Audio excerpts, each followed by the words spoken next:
छत्रपती संभाजीनगरच्या रहिमाबादमधील नागेश्वर मंदिरात मंत्री अब्दुल सत्तारांच्या दर्शनानंतर मोठा वाद निर्माण झाला.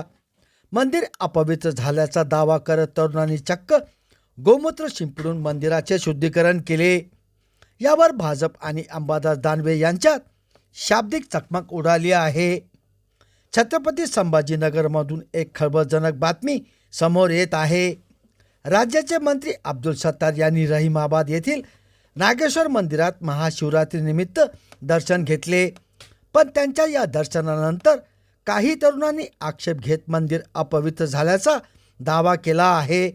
या तरुणांनी मंदिरात चक्क गोमूत्र शिंपडून मंदिराचे शुद्धीकरण केले. त्यामुळे नवीन वादाला तोंड फुटले आहे. या तरुणांनी सत्तार यांच्या मंदिरातील प्रवेशाला कडाडून विरोध केला. तरुणांच्या म्हणण्यानुसार अब्दुल सत्तार सकाळी मांसाहार केल्याशिवाय घर सोडत नाही.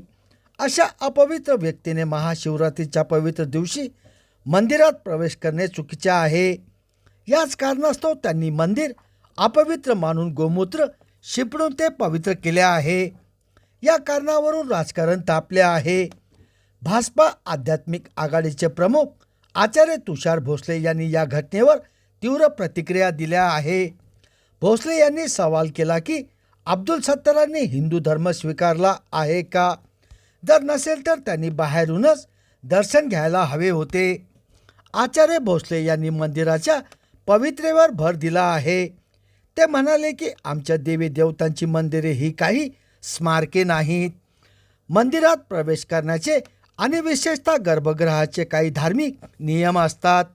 राजकीय फायद्यासाठी या धार्मिक नियमांचे उल्लंघन करू नका, असे म्हणत त्यांनी सत्तारांच्या कृतीवर तीव्र टीका केली आहे.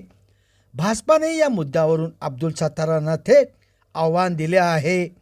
तुम्हाला जर देवाचे दर्शन घेण्याची खूप इच्छा असेल तर मग आधी हिंदू धर्म स्वीकारा आणि खुशाल आमच्या देवी देवतांचे आशीर्वाद मिळवा, असे वक्तव्य आचार्य भोसले यांनी केले.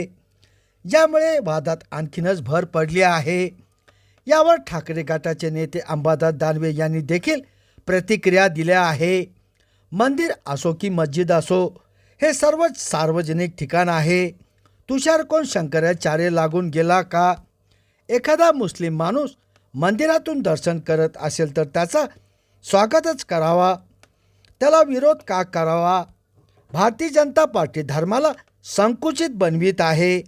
हिंदू धर्म हा व्यापक आहे, असेही दानवे म्हणाले. संभाजीनगर समाचार न्यूज चॅनलसाठी सुनील टाक.